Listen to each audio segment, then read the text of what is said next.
All right, all right. This is Tracy Harrell, and I am so excited to be here with the Kinseys. We are at the Kinsey Collection at the Tacoma Art Museum. And let me just have these beautiful people introduce themselves, starting with the senior in the family. Can you introduce yourself and your family? And just tell us real quick, why is this so important, not just to your family, but to all of our families? Well, Bernard Kinsey,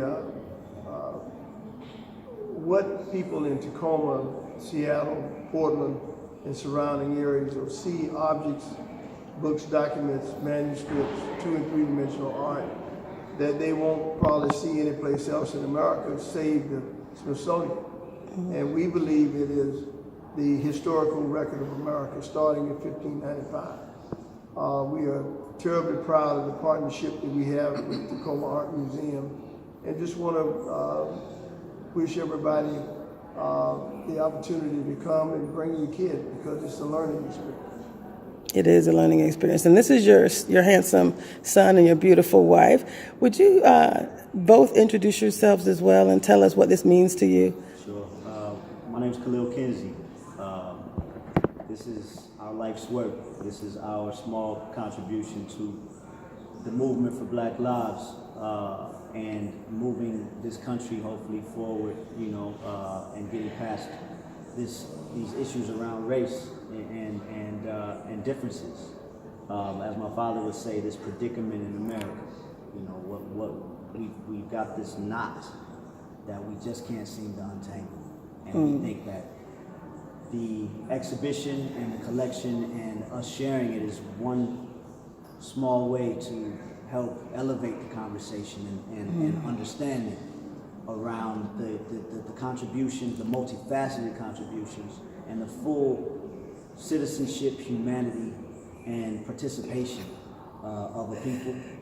I'm, of course, the younger, but I'm the curator for the exhibitions. But this is truly a family endeavor. We do this every day. It's what wakes us up in the morning and helps us sleep at night. Nice. And my mother and father here have been so purposeful and responsible with their thinking and their decision making when it came to what they were preserving, protecting, and now sharing. And it's just our honor to be here at the Tacoma Art Museum, and our honor to share this story with all who come through the doors, because it's a story of all of us.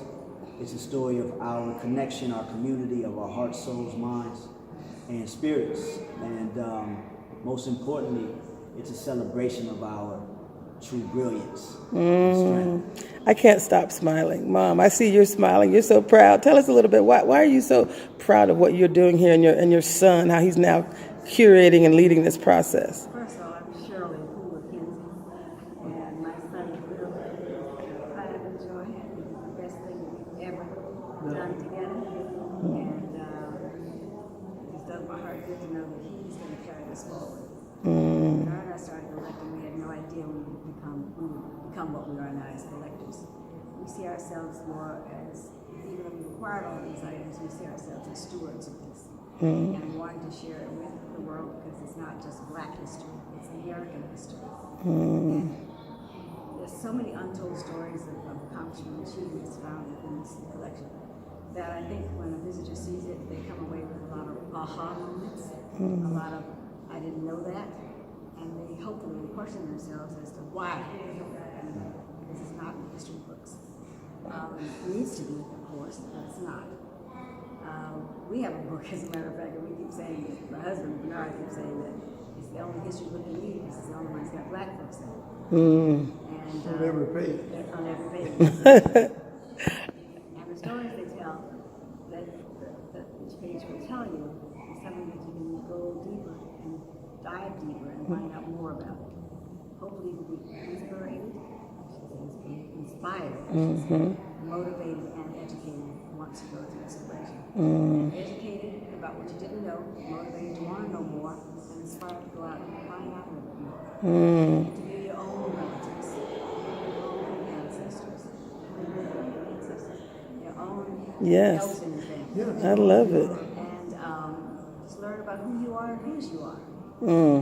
I love it. All to that, I think, is going to be a wonderful world. I love it. Inspired, motivated, and educated. AKA Inspirate. I love it. Listen, that's a new. We going with that one. We going with that one. That is the one. We go inspirate up in here. Thank you. I love it. I love it. First of all, what I love about your family is the love and the joy. You're doing some hard work. You what did you say, Mr. Kinsey? You talked about dreaming big, doing big for huge, enormous outcome. That's what I'm doing. I'm swinging big. I'm swinging for a home run. I'm swinging for it. Don't have small dreams. Don't have small dreams. Tell us about that. Well, this is, a lot of Dr. Benjamin Mays, president of Morehouse, has a great saying. I heard him speak when I was in high school. Never forgot his speech.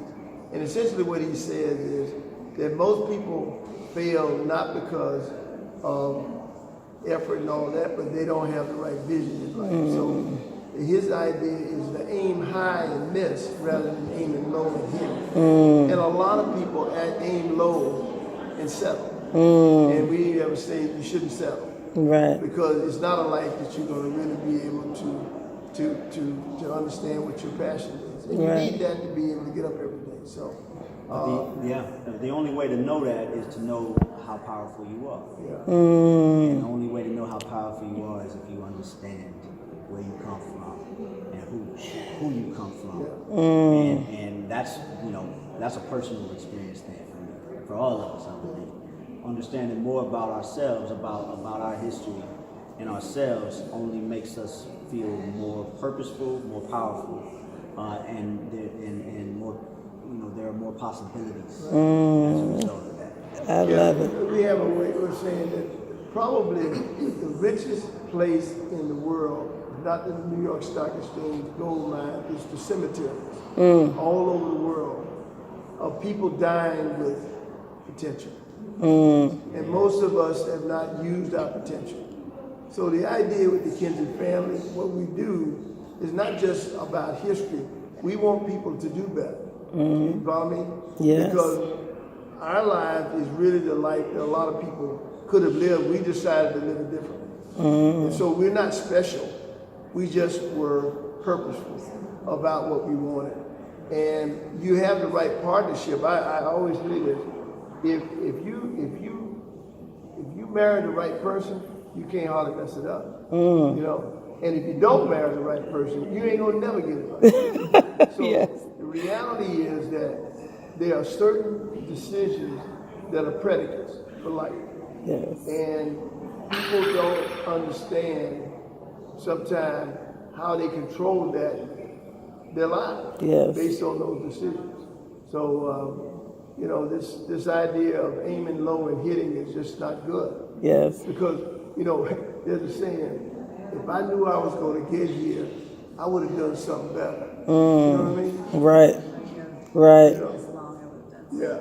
I love it. I love that so much. If you had a room full of 5,000 young black children right here before you, or if they were watching you on this video deciding why is it important that we learn our history, all they see is what's around them, what would you say? How would you get them to really explore, go deeper, decide that I want to learn more and do more? Because it's about them. It's theirs. It's about it's about them. It puts us in the story. It makes us visible. It honors our ancestors, and we honor ourselves in the process. And you will be better because of it. And it's not, and you ain't gonna get it nowhere else. Not saying the Kinsey Collection is the only place you're gonna get it, but you're not gonna get it. That's cool. In most places. Right. I would say the Bridgewood Khalil.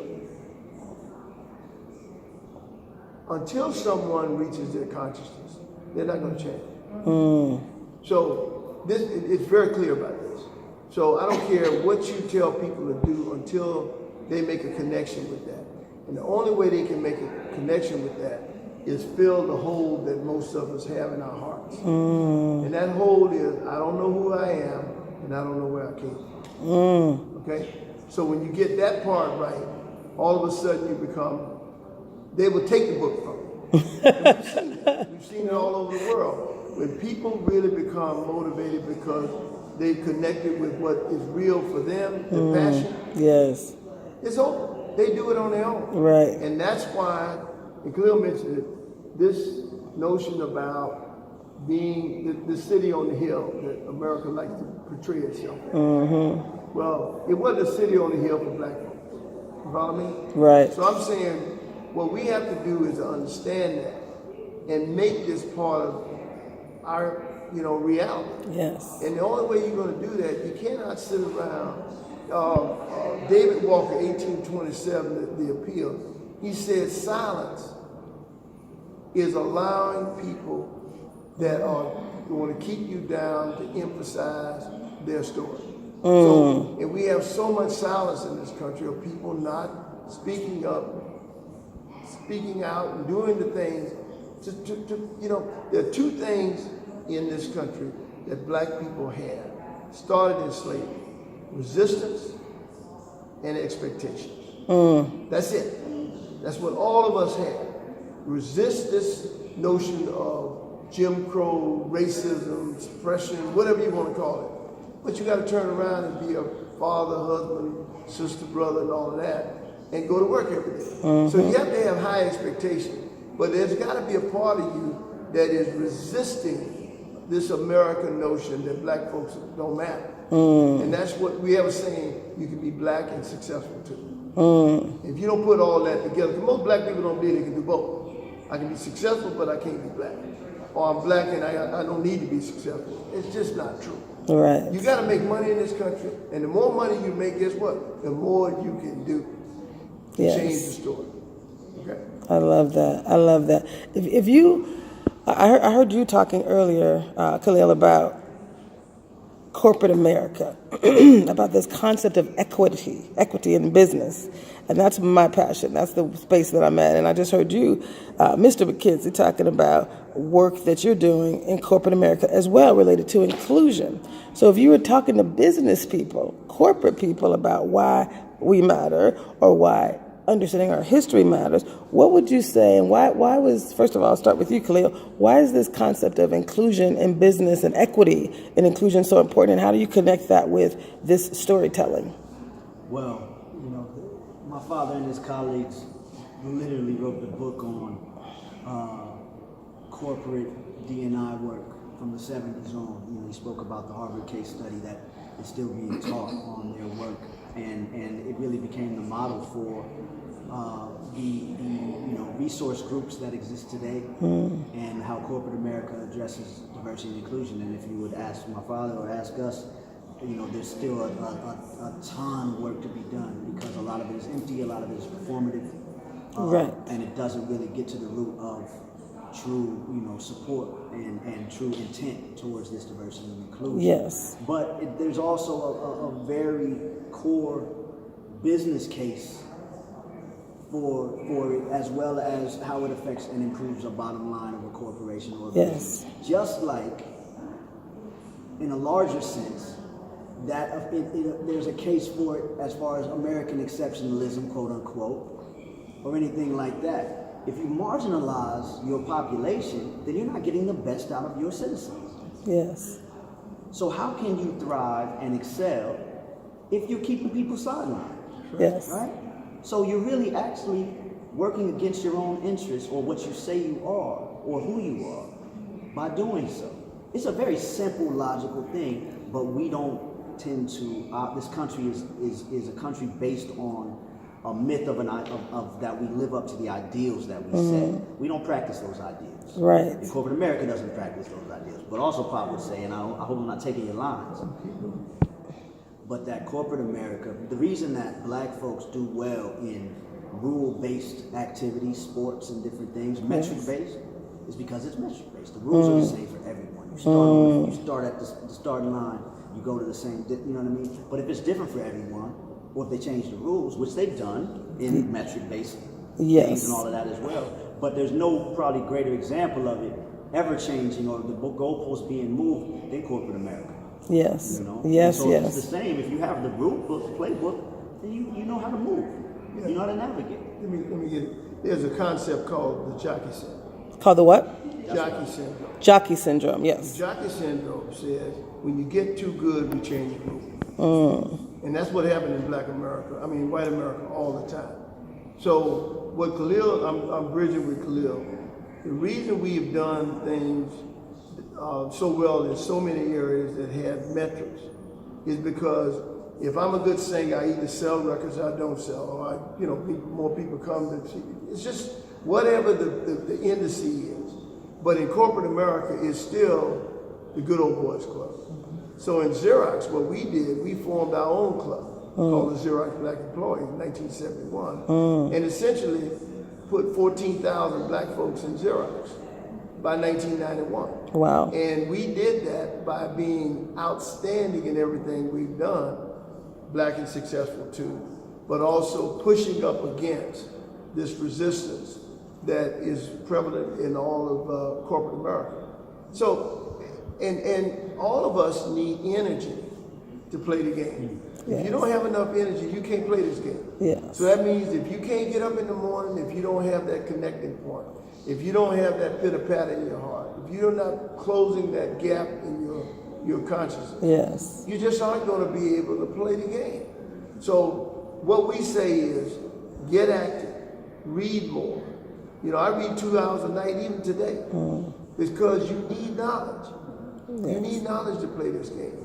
But after that, then do something about it. Right. You know, get your butt out and vote. Okay? Vote for the dog catcher. Vote for every aspect on the ticket. Because that's the only way we're going to ever have this thing called agency. Right. If that we use that vehicle called voting, which we did in November and January. Yes. And it's changing lives. Yes, we did. Okay. So I have one last question for you, and it does relate to business. It relates to the work that we're doing, the work that is yet to be done.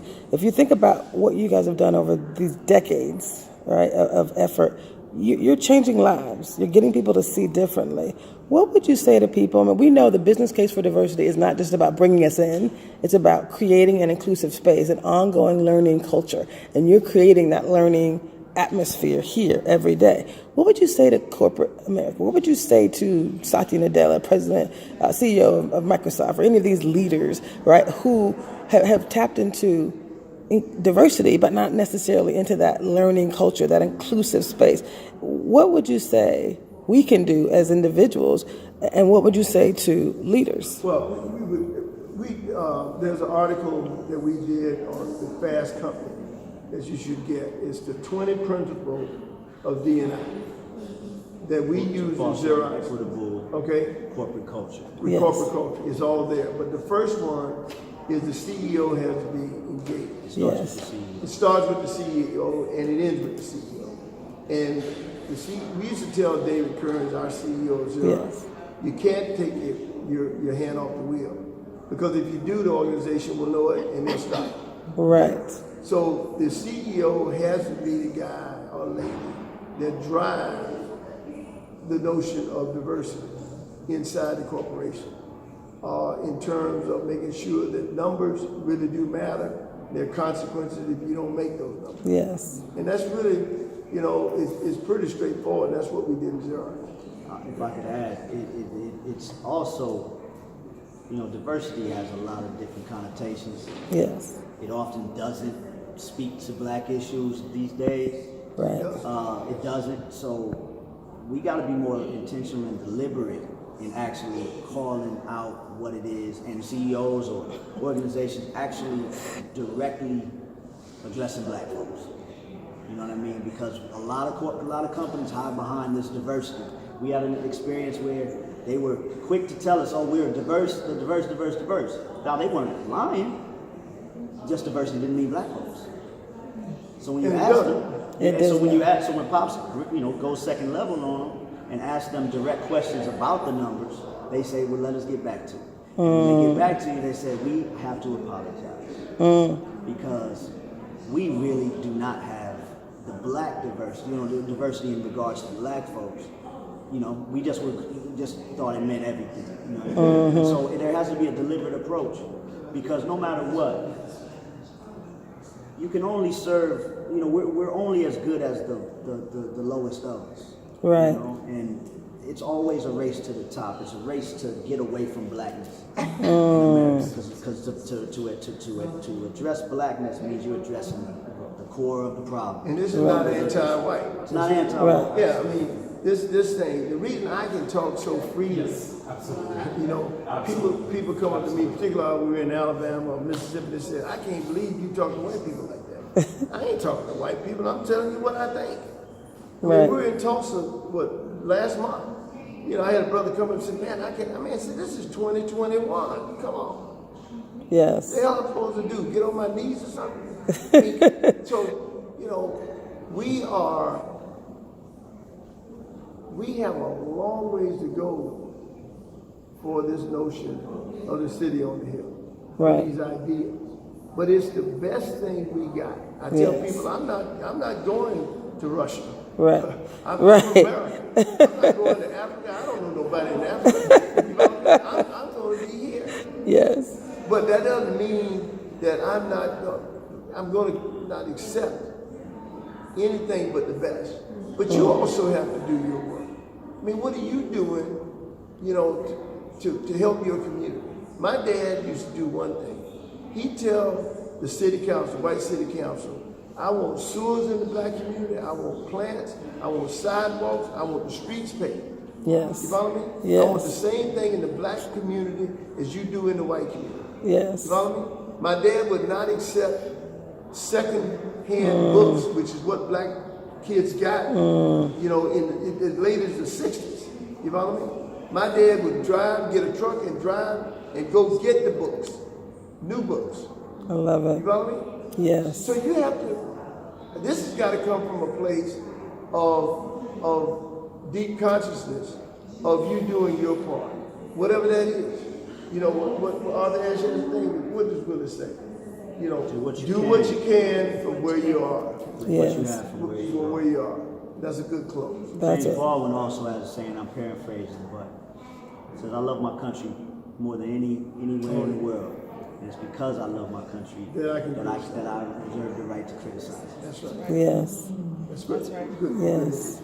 Actually, being black in America is like having 2 full-time jobs. Yes. Yes. You got work to do. Yes. In our collection, I like to say that while we may not know all we would like to know about our personal ancestry, we collect our collective ancestry. And I think as we look at the stories found within our collective ancestry, we see the power that comes out. You know that power is inside you. Yes. And that's when I just say, what are you doing about doing this? I grew up with my grandmother, and I think about what she must have gone through with her parents, her grandparents. Born 1887. I marvel at her. You know, she was I always say I came from a single parent household because she was the only mama I knew, the only Right. parent I had at the time. And I just know the little she had, I know the power that was with her and her to get things done. I know that power is in me. Nice. And so each of us we have to reach back inside and say, you know, we come from a great race of people. We come Yes. from kings and queens. I mean, That's that energy. Yeah, we came from them slave ships. And we made that pass. So Yes. go through all of that and come out on the other side. It's powerful. Yes. Yes, indeed. Thank you. I'm getting the hook over here behind me. But this will not be our last conversation. I am super excited to make this connection, and bless you and thank you for what you're doing here today. I Thank just wanted you. to record, okay? Totally. 100%. Thank you. Thank you. We